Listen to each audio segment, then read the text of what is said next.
do coração de Deus para o coração de vocês. E eu sei que até que o Senhor já tem falado, já tem ministrado de uma maneira tão poderosa, tão tremenda aos nossos corações, mas eu quero compartilhar isso aqui no Evangelho de Lucas, aqui no capítulo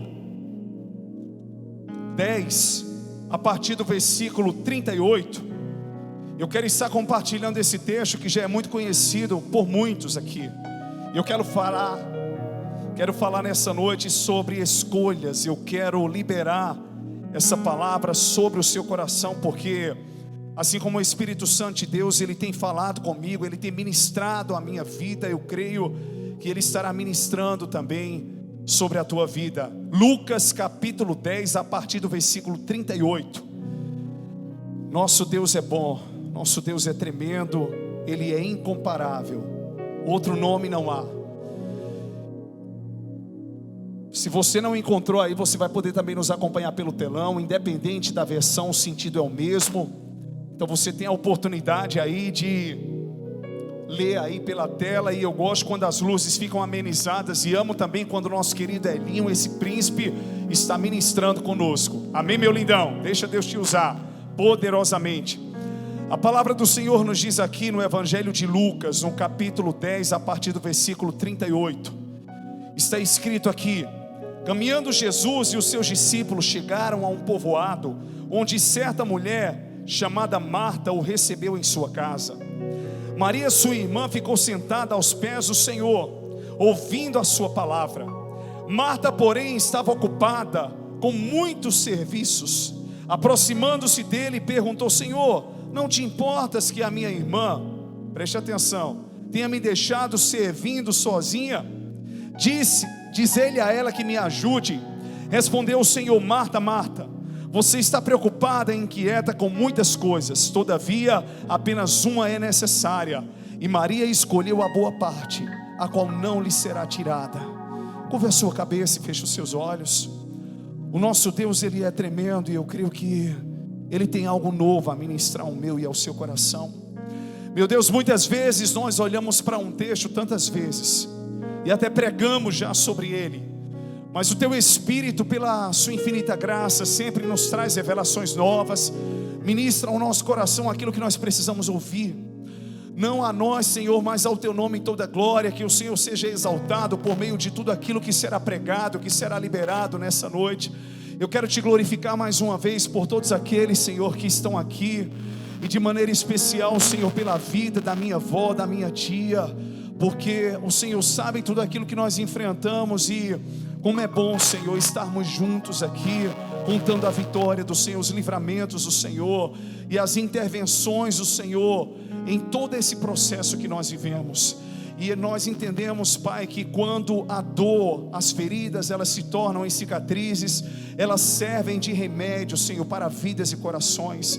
E eu creio que muitos aqui, Senhor, estão precisando do teu bálsamo, do teu remédio, Senhor, da tua cura, da tua restauração, da tua restituição de coisas que só o Senhor pode fazer, de maneira que só o Senhor pode realizar. Então seja glorificado, Senhor, que não haja nenhuma expectativa no altar em mim ou nas pessoas, Senhor, mas que toda glória seja rendida ao Senhor, que toda expectativa seja colocada no Senhor, e nós exaltamos o teu nome, porque o Senhor está aqui neste lugar, em nome de Jesus. Se você crê que o Senhor, Ele está presente aqui, e Ele é aquele que fala conosco, aplauda lindamente o seu nome e diga aleluia.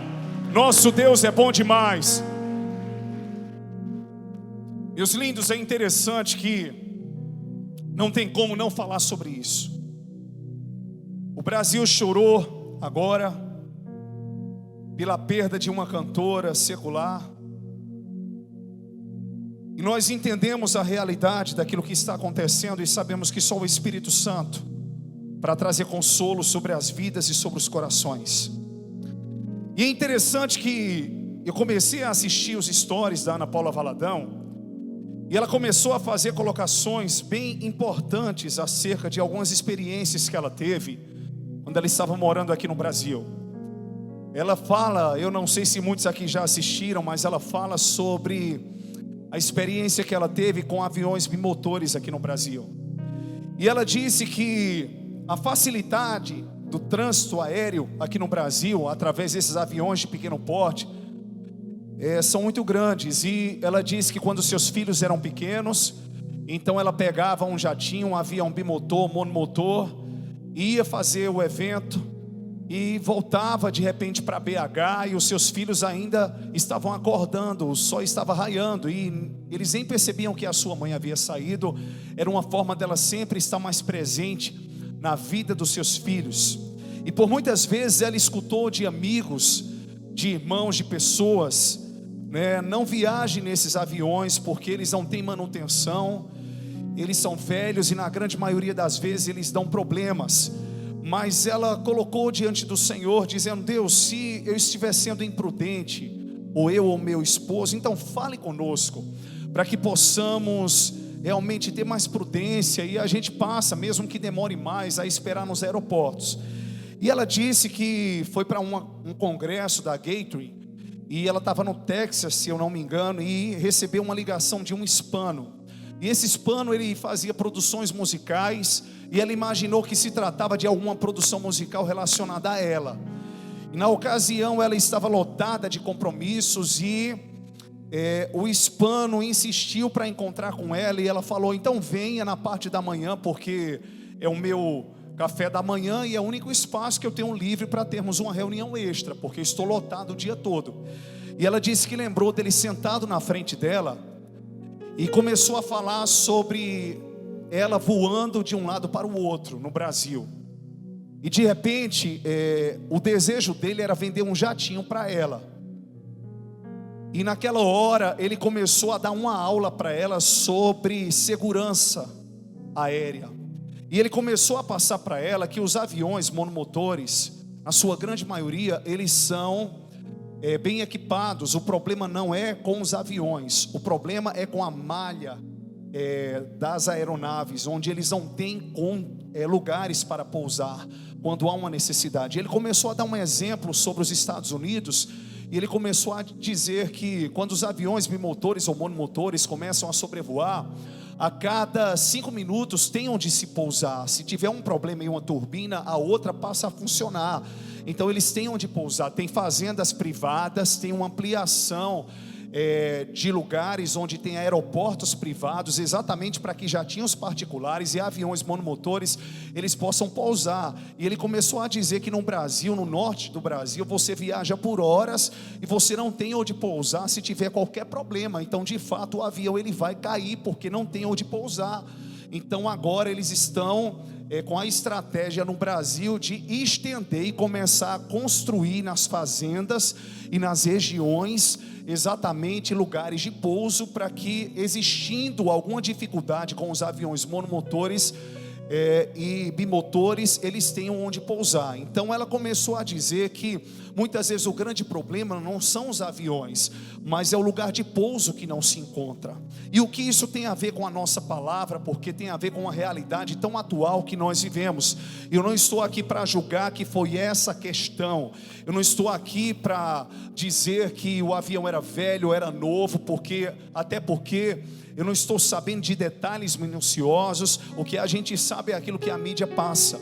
Mas o que eu estou querendo colocar para você é que muitas vezes o problema da nossa vida e das nossas escolhas podem estar muito mais além do que aquilo que a gente possa imaginar. Talvez o ponto X não seja aquilo que você imagine, mas seja a logística que está à sua volta. E porque a logística não é resolvida, então quando você começa a enfrentar problemas, você começa a voltar para a estaca zero dos seus problemas, você começa a retroceder. Parece que você avançou, parece que você conquistou, parece que você foi além, parece que você é um novo homem como marido, parece que você é uma nova mulher como esposa, parece que você é um novo empreendedor. Mas quando você começa a pensar direitinho em tudo aquilo que você tem enfrentado, você diz: meu Deus, hoje eu estou lá em cima, amanhã eu estou lá embaixo. E de repente a minha vida, ela fica estabelecendo uma montanha russa onde eu não consigo me estabilizar. E o que isso tem a ver com escolhas e com a mensagem que nós iremos ministrar nessa hora, é que as nossas escolhas, elas vão definir o nosso sucesso ou o nosso fracasso. As nossas escolhas, elas irão definir se nós estaremos bem ou não, se nós pagaremos o preço ou não. E quando saber que é Deus que está falando, que é a voz do nosso coração que está falando, ou que é Satanás que está me induzindo a algo, porque muitas vezes nós achamos que um pensamento, uma inclinação é algo da nossa cabeça. De repente o Senhor começa a incomodar e você diz: não, isso é Deus que vem falando comigo, é o Senhor que está ministrando ao meu coração. E ficamos ali naquele conflito existencial, porque queremos tomar uma decisão, porque eu creio que ninguém aqui quer errar. Quer? Ninguém quer. Eu sempre falo, para que você seja feliz, tem que casar. Quando eu falo com a pessoa certa, não é com a pessoa ideal, porque pessoas ideais não existem, pessoas que não errem, mas é com a pessoa que você tem empatia, com a pessoa que pelo menos ela tenha um pouco de maturidade para ter equilíbrio em relação ao relacionamento que você vai ter com aquela pessoa. E é interessante que Jesus, ele sempre gostava de ir a uma aldeia chamada Emaús. Era uma aldeia pequena, nas regiões ali da Galileia, e é interessante que lá moravam os seus amigos Marta, Lázaro e Maria. E Jesus era bem recebido, porque você nunca vai para lugares, para estar nesses lugares que você não seja bem recebido. Nós não sabemos aqui se tratou de um convite, ou se o nível de intimidade do Senhor Jesus com eles era tão grande, a ponto do Senhor chegar e dizer: olha, eu vim comer e trouxe os discípulos. Tem gente que você tem uma afinidade tão grande, e tem mulheres que são tão hábeis na cozinha, sabe que se você chegar na casa daquela pessoa, tem comida para todo mundo, porque ela cozinhou pensando em 3, mas podem comer 10, porque ela passa. Ou então de última hora, eu vejo a minha tia Ana Carla, ela tem uma habilidade, ela pega um ovo, ela pega um bolo, ela não mede nada, ela joga tudo dentro e fica delicioso, e eu não sei como é que dá certo. Já tem pessoas que já tem que ir medindo, e independente do processo, o importante é que o bolo saia. E é impressionante a habilidade que o Senhor dá a ela nesse aspecto, e também de ser rápida, não é isso, minha avó? E aqui Jesus, ele estava indo até a aldeia de Emaús. Agora tem um detalhe: a questão não é você ir para uma casa. Quando você vai para uma casa que você tem afinidade, é uma coisa, mas quando você leva convidados, é muita liberdade, sim ou não? Eu vim comer aqui, mas eu trouxe os meus discípulos também. Eu trouxe A, eu trouxe B, eu trouxe C. Você foi convidado para a festa, mas você está levando um monte de gente com você. Então isso revela a afinidade, isso revela a particularidade. Pelo corre-corre de Marta, não se tratava de um jantar, de uma refeição comum. Ela estava se esforçando para dar o seu melhor. E como todos nós sabemos, né? Naquele tempo, naquela época, não tínhamos aqui encanação, então eram baldes, as coisas eram carregadas. Aquela mulher, ela tinha que pegar baldes para poder lavar os pratos, para poder organizar a casa. Então o serviço dela não só era no aspecto de cozinhar, mas de deixar a casa pronta. Isso me leva a entender, pela pressa dela, que ela foi pega de surpresa. Por que eu entendo isso? Pelo original, quando a gente começa a ver aqui todo o contexto, a Bíblia diz que Jesus, ele parou em uma aldeia, chegou em uma aldeia chamada Emaús. Naquele tempo não tinha um WhatsApp, não tinha telefone, então chegou chegando. Fala para o seu irmão: chegou chegando. Ele não mandou ninguém na frente dizendo: olha, fala para Marta e Maria que eu estou chegando. Você foi pego de surpresa. A campainha tocou. Você diz: meu Deus, menino, bota essa almofada ali, pega esse sapato, joga ali dentro, pega essa toalha. E às vezes você pega tudo, junta tudo e joga dentro do guarda-roupa. Diz: quando forem embora, então eu vou e organizo. Bonzinho é se alguém chegar e dizer: olha, me mostra aquela roupa que tu usou na igreja, que falou que era tão linda, aquele sapato, aí dá certinho para você, porque você vai ter que abrir o seu guarda-roupa. Ou então escondeu tudo dentro do banheiro, né? Aí de repente, antes da pessoa: eu queria usar seu banheiro. Peraí, um minutinho só. Você vai lá no banheiro, vê se não tem nenhum projeto de Vitalino lá, né? E de repente tá descarga, deixa cheirosinho, bonitinho. Agora você pode entrar. É assim ou não é? Quando somos pegos de surpresa, porque nós queremos receber as pessoas da melhor maneira possível.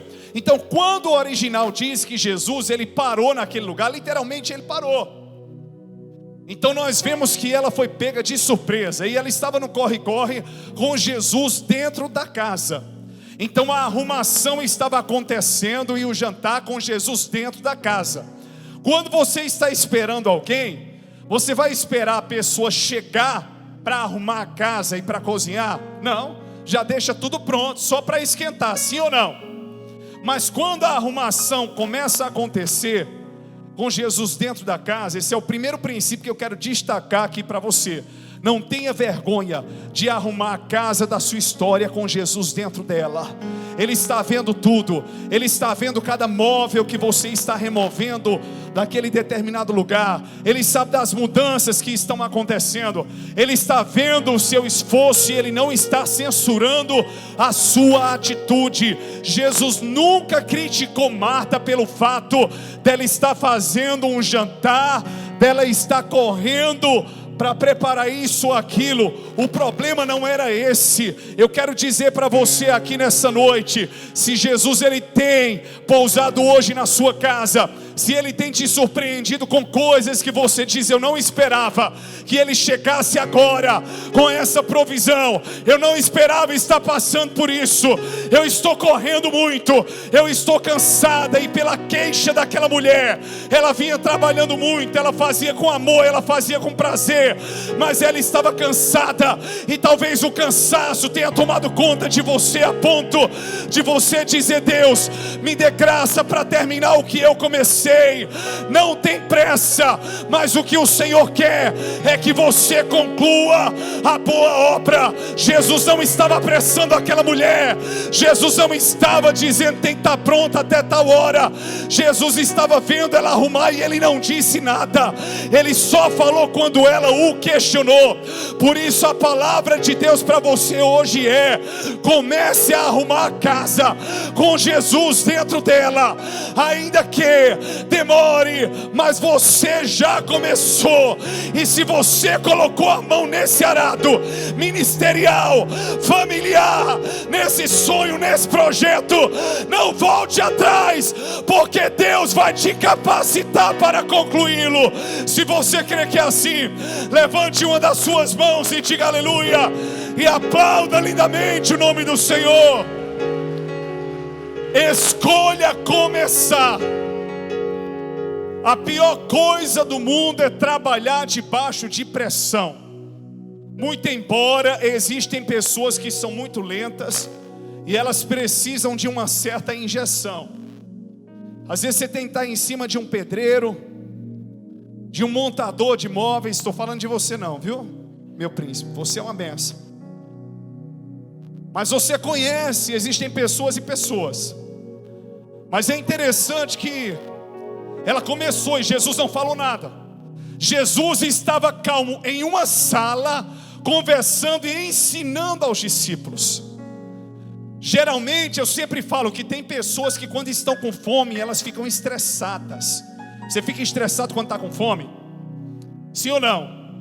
Estava com os irmãos na última quarta-feira e na hora do almoço, o que nós queríamos comer saiu, mas o que eles iam comer foi um peixe que eu acredito que foram pescar, ainda acharam a moeda dentro da barriga do peixe.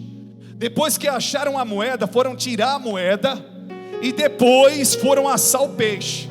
Saiu uma delícia, mas que demorou para sair, demorou. Eu já estava com compaixão, com empatia deles e fui lá e perguntei: meus lindos, vai demorar a refeição deles, né? Com esse jeito aqui. Não, é porque, olha, se fritar o peixe a todo vapor, ele vai queimar, então tem que ir jogando óleo. Ah, então tá bom. Demorou bastante, mas saiu, e saiu com qualidade. Mas de um modo geral é difícil você trabalhar debaixo de pressão. Quantos já ouviram aquele ditado popular e aquela brincadeira: eu vou cuspir no chão até secar, é para você chegar. Eita Jesus, minha mãe falava muito isso comigo: venha logo. Mas é porque ela sabia que tinha que acelerar. Mas de repente você caminhar debaixo de pressão, você pregar debaixo de pressão, e na maioria das vezes a gente prega assim. Mas glória a Deus hoje, porque as mudanças elas não existiram do lado de fora, mas do lado de dentro. Eu posso desfrutar de uma calmaria muito maior, depois que a gente passa por alguns processos de dor, a gente olha assim para algumas coisas que estão acontecendo, e não é que você subestime ou diga que elas são insignificantes ou são superficiais, mas você começa a adquirir mais resistência diante daquilo que você é hoje. Então é interessante que diz a palavra aqui que Marta estava de um lado para o outro, e Jesus não estava incomodado com isso. Jesus estava ensinando, e pela visão do judaísmo, nenhuma mulher podia participar de uma reunião onde os homens estavam. Só que chega na sala Maria e para nos pés do Senhor Jesus, onde historicamente Maria possivelmente era uma prostituta, era uma mulher que não tinha dignidade, que era discípula do Senhor Jesus, e ela foi e parou nos pés do Senhor e começou a ouvir as suas palavras. Ela não estava interrogando, ela não estava questionando, ela só estava querendo aprender. Não tem quando você tem sede? Só que pelo jeito que Marta fala, Maria não era preguiçosa, ela ajudava a sua irmã. Só que quando Jesus chegou, que começou a falar, ela ficou encantada, ela ficou maravilhada. É como se ela dissesse: eu não posso perder a oportunidade, ele chegou aqui. Não tem momentos que são únicos, não tem palavras que são únicas, não tem cultos que você diz: meu Deus, naquele culto o Espírito Santo veio, desceu, a glória se manifestou, Deus falou, foi uma coisa linda, que você tem saudosismo. Não tem isso, não existe. A saudade de um ciclo que se fecha. Eu falei em um vídeo nos stories que eu estava gravando que um dos maiores, não, o maior desafio do nosso chamado pastoral é quando nós temos a responsabilidade de conduzirmos funerais. Porque a Bíblia diz: chorai com aqueles que choram. Então a gente, através da empatia, nós estamos chorando com as pessoas, nós estamos tristes com as pessoas. E teve um domingo que eu fui para um funeral muito difícil na parte da tarde, eu tive a responsabilidade de vir ministrar à noite. Então era sair de um ambiente para outro. Eu lembro que teve uma ocasião que eu fiz um funeral e com muita tristeza estava ali. De repente eu fui em casa, eu tomei banho, troquei de roupa e fui para um ambiente extremo. Foi um ambiente onde eu fui visitar um bebê que havia acabado de nascer, e a família estava super feliz, do nascimento à morte, da morte até o nascimento. E você fica nessa linha tênue de administrar as suas emoções, e de repente tem lugares que você chega e você diz: meu Deus, eu não tenho nem o que falar. A dor é tão grande que você sabe que as palavras, elas podem até ser embelezadas ou bonitas na mente das pessoas, mas só o Espírito Santo é que vai aquietar aquela dor. Mas o pior de tudo não é quando a gente lida apenas com a perda ou com a dor da saudade, é quando a gente lida com o remorso extremo das pessoas que entendem que era para estar perto, era para amar, era para me doar, era para me ter abraçado, era para me ter me doado ainda mais, e eu não fiz isso. E quando eu falo sobre isso, eu não falo só sobre a morte, eu falo sobre ciclos que se fecham. Nós estamos hoje aqui, mas de repente em outro culto você pode não estar, mas não é porque você morreu não, é porque você teve um compromisso, é porque você diz, ou alguém diz em casa: eu não vou hoje porque quarta-feira eu não vou abraçar hoje, nem vou ligar hoje porque tal dia eu ligo, eu não vou fazer isso hoje porque tal dia eu faço. E de repente esse dia ele pode não acontecer. Tem viagens que são preparadas e elas não acontecem. Tem viagens que não foram preparadas e acontecem. Tem momentos de comunhão que você não preparou e eles estão acontecendo, e você olha e diz: meu Deus, como foi bom, como foi divertido. E de repente tem momentos que você prepara, que você organiza tudo, aí começa o povo ligando de última hora: olha, eu não vou poder ir, eu não vou poder ir. De repente você preparou aquele banquete, você se sente frustrado. Então a gente tem que lidar com esses imprevistos da vida. E pelo que eu vejo aqui, Maria, ela não era uma pessoa preguiçosa, ela ajudava a sua irmã, mas naquele momento era um momento único. Segundo princípio que eu quero que você entenda, relacionado à atitude de Maria: quando Jesus ele chegar, quando ele fizer, não perca a oportunidade, não perca o momento. Mas quando eu falo Jesus, eu não só falo em relação à presença dele ao estar na igreja.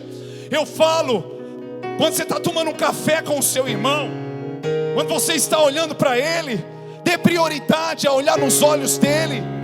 Não substitua por um celular. Depois você vai pegar o celular e você vai poder entrar só se for uma emergência. Mas tem aquele momento de particularidade familiar. Está conversando com a família, converse com a família. Está conversando com o irmão, converse com o irmão. Você não sabe se vai ter outro momento como aquele. Você não sabe quando vai ver aquela pessoa. Você não sabe quando vai encontrar aquela pessoa. São momentos únicos que não voltam. São ciclos que se fecham. Particularmente eu tenho um saudosismo de momentos que eu vivi com pessoas que eu digo, meu Deus, como foi lindo. Alguns ciclos se fecham, mas tem lembranças que eu tenho, que eu digo, eu poderia ter feito melhor, eu poderia ter feito diferente, mas já foi. Se você hoje tem uma nova oportunidade para viver, e Jesus chega em um relacionamento, em um novo tempo ministerial, na sua igreja, na sua casa, na sua vida profissional, então abraça. Não foi qualquer pessoa, não foi a prefeita da cidade, não foi o presidente do Brasil, não foi nenhuma monarquia humana, foi o Rei dos Reis e o Senhor dos Senhores que chegou. Ainda que tenha sido de surpresa, ainda que seja para ficar em silêncio, pare para aprender o que Ele tem para ensinar. Se você crê que Deus hoje deseja ensinar o meu e o seu coração, diga aleluia. Meu pastor, peraí, o Senhor disse um primeiro princípio, que eu arrumasse a casa. O Senhor agora está me mandando parar. Pelo original grego, vou falar uma coisa para você. Antes de Jesus chegar, Maria estava fazendo as coisas com Marta. Pela história dela, ela não era preguiçosa. Era ela uma mulher de atitude. Ela era uma mulher que fazia as coisas. E o que incomodou Marta é por que ela está assim agora. Às vezes alguém olha para você, peraí, você está tão quietinho na igreja, é um personagem. Não, é porque o que Deus está falando é particular ao meu coração, e eu não posso perder a oportunidade de receber essa palavra, esse momento que é único, é singular, é particular, e eu preciso hoje absorver. Eu quero me alimentar do pão vivo que desceu do céu. Eu quero comer do pão que sacia a minha fome. Para quem iremos nós, se só tu tens as palavras de vida eterna? Nós temos crido e conhecido que tu és o Cristo, o Filho do Deus vivo. Vou confessar uma coisa aqui para vocês. Minha tia, quando eu te vi hoje aqui, eu falei, eu não sei se eu vou ter condição de pregar. Eu estava aqui por dentro. Você sabe o quanto eu te amo, e você sabe tudo que nós passamos, né, vó? Aí Tiana já foi lá atrás, já preparou meu coração. Olha, sua avó e sua tia estão aí. Eu digo, não fala isso não. Porque me avisaram agora. Tinha tomado um maracujinazinho. Eu estava falando aqui para vocês e olhando para elas, que há 2 anos não chegam na igreja aqui, não podiam vir. De repente ela passou por uma enfermidade tão séria que eu confesso que houveram momentos que eu pensei que a gente ia lhe perder, e o Senhor te preservou a vida. Foram-se os anéis, como diz o ditado popular, mas ficaram os dedos. E o que são membros diante da sua vida, meu amor? E de repente o Senhor me dá aquela graça. Por isso que eu digo, é pressão às vezes, mas é uma emoção de alegria, viu, irmãos? Eu estou emocionado aqui de alegria, de gratidão ao Senhor. Os olhos marejando, balbuciando, mas eu sou sempre muito transparente no altar. O que eu estou sentindo eu falo, porque eu sou um ser humano. Nós não somos um personagem. E eu estou feliz, sabe? Eu estou emocionado. Quantos estão alegres aqui? Quantos estão fazendo da vitória da nossa família a sua vitória também? Muito obrigado por todos aqueles que doaram sangue, por todos aqueles que oraram por esta causa. E eu queria que você aplaudisse o nome do Senhor Jesus pela sua bondade e pela sua fidelidade, amém? Aleluia! Muitas vezes eu subi nesse altar sangrando por causa dela, e do esposo dela, mas eu estava aqui. Não era para mostrar para ninguém que eu era o bambambam, porque eu não preciso, não sou vaso de barro. Mas eu sabia que aquele que iria operar através de mim, ele era poderoso para fazer infinitamente mais, porque nada é sobre nós, nada tem a ver conosco, tudo é sobre Ele e para Ele. A única coisa que Deus Ele diz é: abre a tua boca. Enquanto eu estou direcionando o culto, o Espírito Santo através da minha vida ainda vem, mas quando eu abro a palavra, vem o Espírito Santo e Ele toma e diz: vai lá, filho, porque a palavra não é sua, é minha. A vida não é sua, é minha. A verdade não é sua, ela é minha. A espada afiada não é sua, ela é minha. A chuva não é sua, ela é minha. E assim como a chuva desce e rega a terra, assim a minha palavra, ela cumpre aquilo que lhe apraz. Aleluia. Aí, meu amor, muitos queriam lhe visitar, mas você já veio para a igreja, então todos já irão hoje lhe abraçar. Amém, minha linda? Então, de repente, Maria, ela para tudo. Ela estava servindo, mas ela para. Mesmo que você esteja fazendo alguma coisa e arrumando a casa, quando você tiver a oportunidade de viver algo, pare tudo. Os momentos que eu tenho hoje com a minha família, com a minha esposa, com as minhas filhas são únicos. Os momentos que eu tenho com irmãos são únicos. Por isso que hoje eu tenho usado as minhas redes sociais mais a nível de projeção do Evangelho, de liberar palavras de Deus, e o máximo que postar só a família, mas momentos particulares com amigos, onde eu estou, com quem eu estou vivendo, isso eu quero guardar, porque são momentos únicos. E eu vejo que ao mesmo tempo que o celular ele é uma bênção, ele também é uma faca de dois gumes.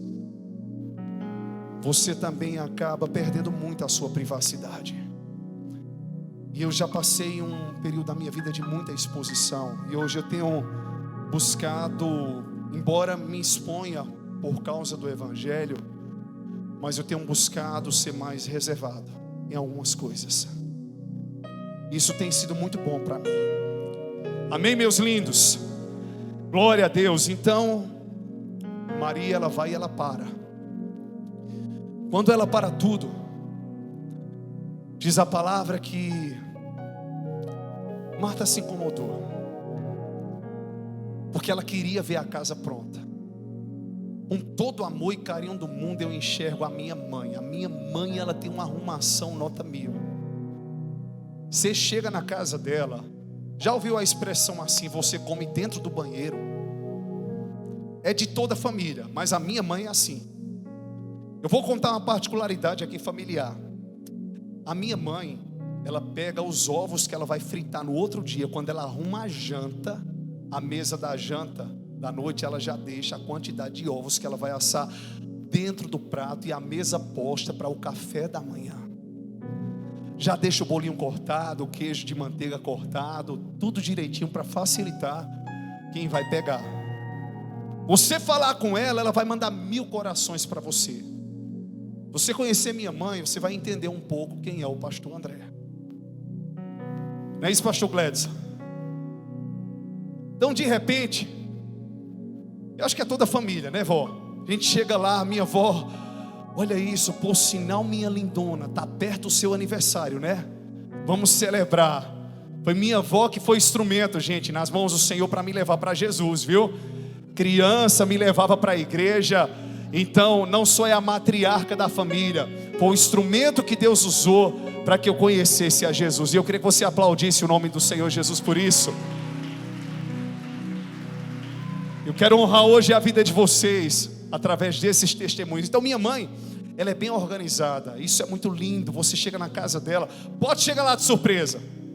Pode chegar de surpresa na casa da minha mãe. Está tudo arrumado. Às vezes eu chego lá e eu falo: mãe, todos casados, para que tanto trabalho? A gente fica pegando no pé dela, mas todo dia ela está organizando, ela olha que lixo. Eu falei, que lixo que eu não estou vendo? Depois que eu varrer a casa, você vai ver a pá de poeira. Eu não estou vendo nada. Mas ela varre, ela tira. Eu falei, só está a senhora e pai, mãe, né? E de repente a gente começa a ver, mas é dela. Pode chegar de surpresa que está tudo organizado. E também pode chegar de surpresa na casa de uns familiares. Não estou dizendo que é para você ir, né? É bom avisar. Mas que também eles vão preparar o melhor, porque é uma característica nossa. A gente coloca a mão no arado, eu gosto mesmo, eu vou para o fogão, eu frito os ovos, eu preparo. E há quem diga aqui, que eu não vou entrar em detalhes, que os ovos que o pastor faz, agora eu não vou contar aqui, que é segredo, né? São muito bons, né? Alguns discípulos aqui que já experimentaram. Qual é o mistério, pastor? Eu não vou contar. Um dia, quando tiver algum retiro espiritual, eu quero ter a oportunidade de poder fritar os ovos para vocês verem que é diferenciado. Eu não estou dizendo que são os melhores não, mas é diferenciado, é bom, tá certo? Eu coloco uma coisa extra, né? Mas esses ingredientes são segredos aqui que eu não vou contar. Então de repente aqui diz a palavra que Maria, ela para tudo. Só que pelo que nós vemos no original grego, ela era alguém que estava servindo. Porque nós vemos a expressão para a habitação de Emaús, habitação. E habitação vem do original, serviço. Então nós vemos que era uma aldeia de pessoas que serviam. Então quando Jesus chega, ela para tudo e Marta arrumando, organizando. Aí ela vem com a cobrança e ela diz, Senhor, o Senhor não se importa. Ela não foi nem falar com a irmã. Ela foi falar com Jesus. Jesus, o Senhor não vai fazer nada? Não está preocupado? Me vendo servindo só aqui, estou arrumando tudo. Até então Jesus criticou o que Marta estava fazendo, sim ou não? Jesus estava apressando Marta. Marta, vai logo com essa comida, Marta, está cheirando, eu estou com fome, Marta. Marta, termina de arrumar essa casa. Jesus não estava pressionando ninguém. Nós é que nos pressionamos. Terceiro princípio. Agora isso é para mim. Isso que eu vou falar para você agora, eu estou pregando para mim. Porque pense numa pessoa que a cada dia eu tenho melhorado, mas que por tudo que eu já passei ministerialmente, eu me justifico muito, até de maneira desnecessária. E eu não quero que você seja assim não, como eu. Amém por isso? Amém ou não amém? Às vezes você não está fazendo nada demais, mas eu estou me justificando. Talvez porque desde os 15 anos eu venho no ministério pastoral e sempre fui muito cobrado. Aí algo que, graças a Deus, com muitas preparações e psicólogos, eu já fui melhorando muito. Mas e hoje eu tenho a tranquilidade, eu tenho um caráter aqui, Deus sabe quem eu sou. Então eu não tenho que estar me explicando em relação a isso aqui. Pode rastrear a minha vida, mas ainda parece que está no seu automático, você se justificar. E de repente eu quero dizer para você o que eu vou pregar para mim. Eu estou falando para você que essa lapada vai para mim. E pastor André, você vai ter que sair daqui com essa consciência hoje. Jesus não está cobrando isso de você. Jesus não está hoje requerendo isso de você. Apressa para que as coisas estejam prontas. Ele está vendo você trabalhando, e Ele não está censurando o seu trabalho, nem está censurando quem está parado. Eu estou aqui para defender Marta e Maria, porque dentro de uma casa tem que ter os que param e os que servem. Sempre tem aqueles que colocam um prato na mesa, mas sempre tem aqueles que param.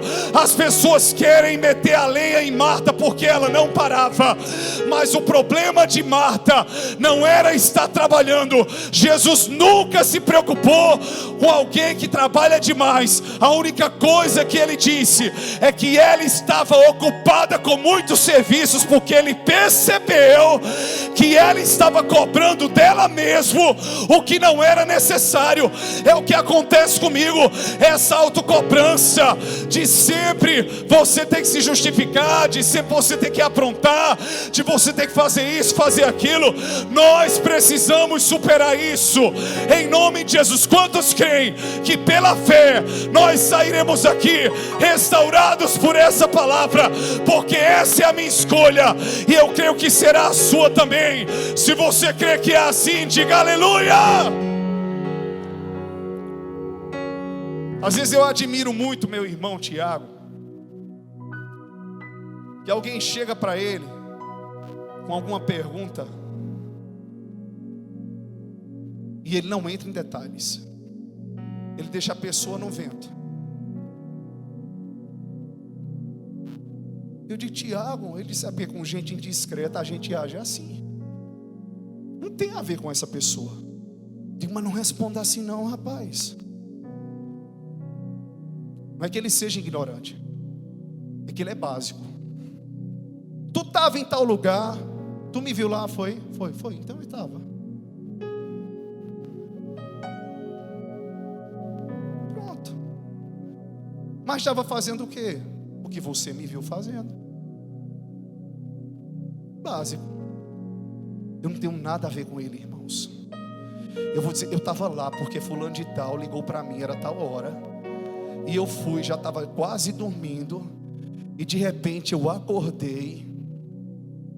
Jesus amado, tem hora que eu olho para ele e eu admiro. Eu queria um pouquinho dele, e eu queria um pouquinho de mim nele. Quantos são como o pastor André aqui? Pode falar a verdade. Quantos são como meu irmão? Quer ver? A maioria.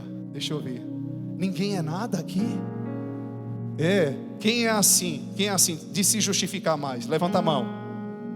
Quem é mais de boa, que não dá muita satisfação porque não precisa dar aquela pessoa, levanta a mão. Pronto, olha. E alguém está pensando ainda, estou no meio termo, pastor. Tem hora que eu sou, tem hora que eu não sou. E de repente Marta correndo de um lado para o outro, correndo de um lado para o outro, porque ela queria deixar tudo pronto. Jesus queria ver tudo pronto, mas ele estava com paciência de esperar o tempo que ela tinha possibilidade de aprontar. Às vezes você está se cobrando que a cruz não cobra. Você está requerendo de você aquilo que a cruz não está requerendo. E nós precisamos ser libertos disso, porque a vida em Cristo, como diz o pastor César, o pastor Daniel, não é uma vida de autocondenação. Nós precisamos viver a liberdade do Espírito, mas não para pecarmos, mas para vivermos, para sermos intensos, para vivermos em liberdade de amor, de alegria, de expressão. Se você crê que é assim, diga aleluia. Uma vez chegaram para mim: pastor, que relógio tão bonito, é caro, viu? O senhor está bem de bolso. Aí lá vou eu: olha, isso aqui fui eu que ganhei de um irmão. Mas se eu pudesse comprar o relógio, qual que seria o problema?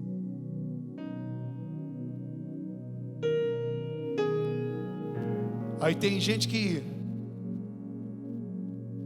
olha, o pastorzinho daquela igreja está folgado. Gente, eu só posso dizer uma coisa para vocês: 99% eu ganho. Uma vez eu ouvi uma expressão que diz o seguinte, que só anda de jatinho milionários e missionários. Se você um dia me ver no jatinho, é por ser missionário. Pode ter certeza. Tudo que você vê aqui, esse glamour, essa pastinha do lado, às vezes as aparências enganam. Você vê pastor tá mais elegante nisso, na roupa, no visual. Pode ter certeza. Alguém veio por trás e deu um toque através de Jesus e pá. Ou então porque você é uma pessoa mais pública, alguém chega, que isso é muito comum hoje em dia: eu vou fazer isso aqui em você, você divulga o meu trabalho, você usa a minha camisa, você fala para as pessoas desse procedimento que eu faço. Eu digo, pelo Insta eu não falo não gosto de estar fazendo propaganda, mas no pessoal eu falo. Pronto, isso acontece direto, porque eu não fico falando. Então é interessante que diz a palavra que o Senhor olha para Marta e diz: você está preocupada com tantas coisas, e uma coisa só é necessária. O que Jesus está dizendo é: faça uma coisa por vez. Quantos estão aqui no culto? Deixa eu ver. Glória a Deus. Mas não está com a mente na feira não, né? Se foi boa, se foi ruim, Deus tem provisão para você. Amém? Não está com a mente no cachorro quente que vai comer não. Daqui a pouco tem banquete. Você crê nisso? Da gente sair daqui, eu já estou pensando no que eu vou comer. Que eu mal almocei porque eu não quis mesmo. Estava com fome não. Mas quando eu prego, que eu ministro, a fome vem com tudo. Meu Deus do céu, se tiver um dinossauro na frente, a gente bota como churrasco. Então de repente, o Senhor estava dizendo uma coisa só é necessária. Jesus, em outras palavras, Ele disse: eu quero a sua comida, eu quero a casa arrumada. O problema não é esse, mas faça uma coisa por vez. Se está no culto, esteja. Se está com a família, esteja. Se viaja, viaje. Se está trabalhando, trabalhe. Próxima escolha é: tenha foco. Fala para o seu irmão: foco. Às vezes acontecem umas coisas e os amigos mais íntimos, eles têm essa liberdade. Eu estava passando pelos stories de um irmão, e quando eu fui ver as fotos de cabeça para baixo, eu liguei logo e falei: meu irmão, está tudo de cabeça para baixo. Sério, pastor? Se verem assim também, pode avisar. Aí ele foi lá, consertou. Já foi outro que a cara estava amassada assim dentro do canto. Eu disse: será que ele viu isso? Eu tenho uma intimidade. Eu fui lá e avisei. Acontece isso, né? Então de repente, preste atenção aqui em uma coisa. Diga para o seu irmão aí: uma coisa por vez. Mas o que tem que começar, comece. O que tem que fazer, faça. Quantos creem que é desse jeito? Se você veio à igreja, se Deus está ministrando hoje ao meu e ao seu coração, então mergulhe na profundidade, na intensidade do Espírito, no que Ele tem para fazer. Eu creio sim que este é o ano da porção dobrada. Eu creio sim que este é o ano que Deus fará coisas novas e extraordinárias. Deus, Ele irá nos surpreender, e tudo que Ele quer hoje é que os processos aconteçam, cada um no seu devido lugar e no seu devido tempo. Se você crê que é assim, diga aleluia. Se você crê que é assim, diga glória a Deus, e joga a mão para o alto e aplauda lindamente o nome do Senhor. Tu és lindo, Jesus, Deus de toda glória, de toda exaltação. Escolha ter foco. Pior coisa do mundo é você perder o foco, é você perder o alvo. Quando você perde o foco, você perde a sua identidade. Você não sabe quem você é. Você não sabe por que você veio e para que você veio. Por que que você existe, qual que é a sua missão, qual que é o seu propósito.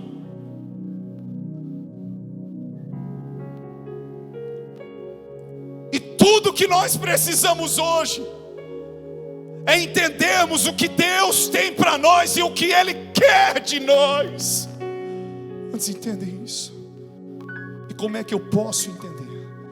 É porque eu consigo discernir que sem aquilo ali eu não consigo viver. Eu posso rodar os 4 cantos da terra, mas a minha identidade está ali, o meu coração está ali.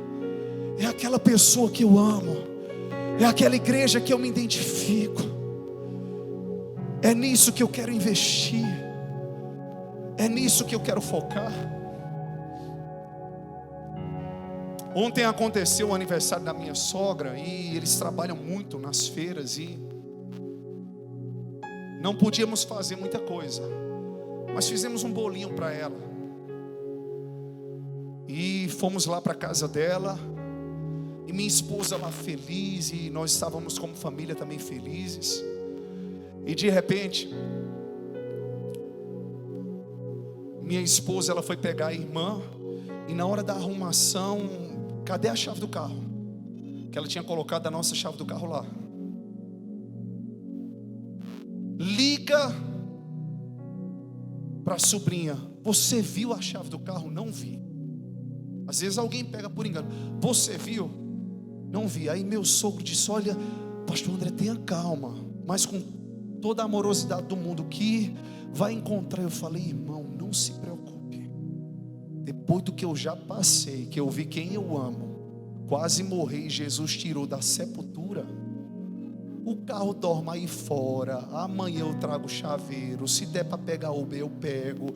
Não é que não seja importante não, mas você passa a não se apegar a picuinhas, porque fulano de tal não fez isso. Não precisa.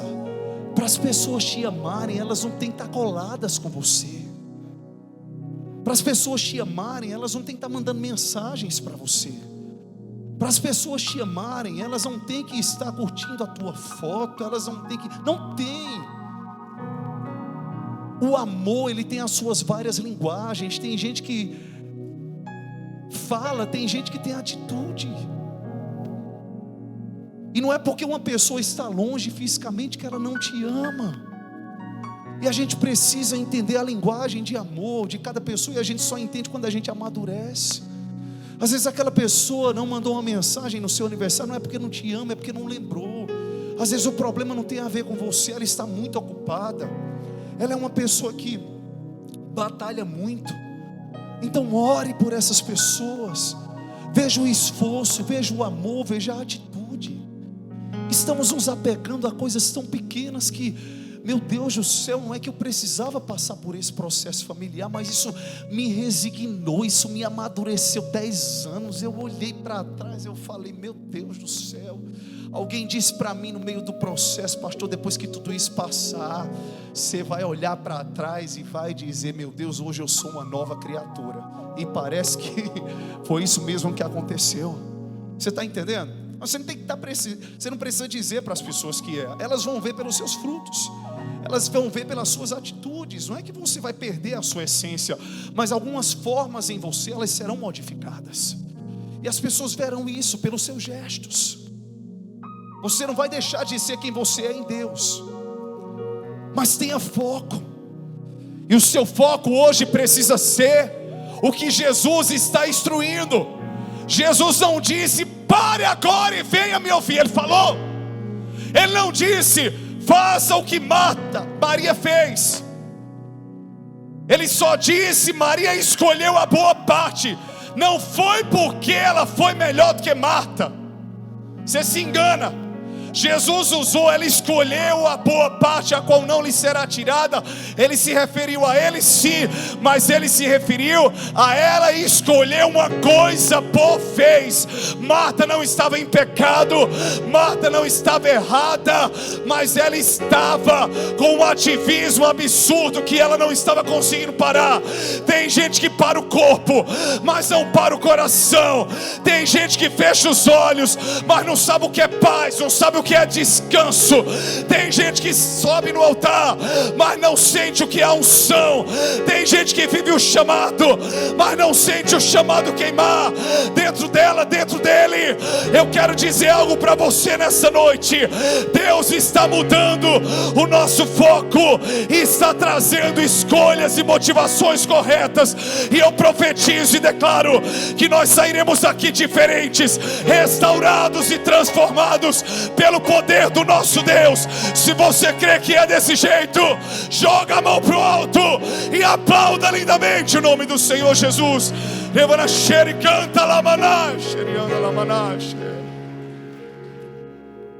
Não tem tempo para tudo. Priorize a igreja. Nada substitui o congregar. Amém ou não amém? Não, mas se eu já fui tal dia, eu não preciso ir tal dia. Então tá bom, abençoado, para não dizer outra coisa, para você não se escandalizar. Se tu já comeu hoje, então deixa para comer semana que vem. Porque os pastores do sul vão dizer infeliz. O pastor André disse aqui em Pernambuco, mas já falei, né? Eu já fui na quarta, eu não vou no domingo. Só não venha se não puder. Deus conhece seu coração. Estamos falando de religiosidade. Nós somos a igreja, somos. Mas Jesus falou em Hebreus sobre o congregar, sobre o estar. E tudo isso aconteceu, as escolhas aconteceram quando eles estavam reunidos em uma casa. Sim ou não? Milagres aconteceram quando Jesus reunia as multidões. Eu penso que Jesus tinha uma projeção de voz muito boa, porque os lugares que ele escolhia, o vento levava e soprava e a voz ia. Ele não ficava como o pastor André: Ricardo, mais retorno, mais retorno, mais retorno. Não. Estava ali pregando. Os ministros cantavam. E nós estamos hoje na era digital, na era simples. Um dia eu estava com uma pessoa na casa dela. Eu não vou expor porque eu amo tanto. Amo tanto. Ele falou: filho, pega o controle da televisão. Eu olhei assim, estava do lado. Só era ele fazer isso aqui e estender a mão. Mas a gente está assim. E foi uma ordem de pai também, eu não poderia falar nada. Está na sua frente. Deus está falando. Quem tem ouvidos, ouça o que o Espírito diz à igreja. Não negocie prioridades. É para estar aqui na quarta-feira. Eu cheguei tão cansado. E quando você acorda para trabalhar, que às vezes vai a pulso, limpando os olhos ainda no meio do caminho, colocando colírio porque está vermelho. Quando é para chegar no aeroporto, para não perder o voo, você não se apressa. Eu estou falando de motivações, eu estou falando de prioridades. Mas mesmo que você não consiga corresponder a tudo, teve um rapaz que chegou aqui. Ô Ricardo, foi brincando naquela hora, viu? Tu viu, não foi? Tu pensou que era na Vera? Não, eu falei de Jesus, que estava, é porque você estava projetando, que estava sem retorno, porque não tinha microfone naquela época. Aí eu digo, Jesus não ficava incomodando. Olha o retorno, Ricardo. Aí ele pensou que era, mas muito obrigado, meu lindo. Foi um exemplo que eu dei, viu? Estava brincando aqui. Vamos aplaudir a Jesus pela vida de Ricardo. Queira ou que não, ele venha cá, meu lindo, venha cá, vem me dar um cheiro, venha cá, chega. Ih, meu Deus, ele veio ajeitar as caixas, vem cá. Eu te amo, viu? Deus te abençoe. Vamos aplaudir a Jesus. É que eu vi que ele estava ali, o Ricardo, retorno. Eu estou falando que Jesus não fazia isso porque não tinha som naquela época. Então, de repente, nós precisamos ter foco. E vocês do som aí não avisaram a ele não foi? Vou pegar depois vocês. Estou brincando. E de repente a gente fica sem foco. E para concluir aqui, o que Jesus ele nos ensina no fim ele não deixou a casa de Marta e de Maria porque ele viu ativismo em uma, porque outra estava parada, porque estava havendo um conflito. Entenda uma coisa: ainda que as motivações estejam se alinhando, ainda que as escolhas estejam se aprumando para que sejam coerentes, mesmo assim Jesus não vai sair da casa. Fala para o seu irmão: Jesus não vai sair da casa. Se ele veio para comer do que você vai preparar, ele vai comer. Se ele veio para sentir o cheiro do perfume da casa arrumada, ele vai sentir. Se ele veio para ver você ali ouvindo as suas palavras, ele vai continuar ensinando. Se ele veio porque ele te ama, ele vai continuar demonstrando esse amor. Jesus não desiste. Quando nós estamos em meio a conflitos, a desafios, ele não para. Então entenda uma coisa: aquele que começou a boa obra na sua vida, ele há de aperfeiçoá-la, e ele irá até o fim. Essa semana eu declaro pela fé que será uma semana de surpresa da parte do Senhor. Se você crê, joga a mão pro alto e aplauda lindamente ao Rei da Glória. Oh, aleluia! Eita Deus maravilhoso!